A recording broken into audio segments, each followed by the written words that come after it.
From the state capitol in Richmond, I'm Craig Carper. Lawmakers and policy advocates are working hard to attach amendments to the competing House and Senate budget plans that will be unveiled this Sunday.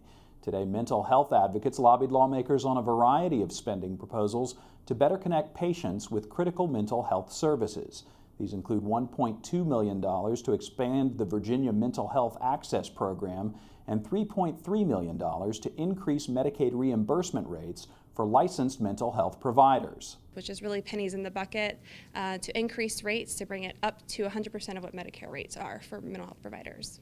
Advocates are also asking for a $15 million expansion of the STEP Virginia program to provide additional outpatient services for children and adults. And this really will build off of the progress that we have accomplished in the past couple of years around same-day access and primary care at all community services boards across the state. Finally, advocacy groups want an additional $4.3 million for permanent supportive housing for an additional 250 adults with serious mental illness. For Assembly 19, I'm Craig Carper.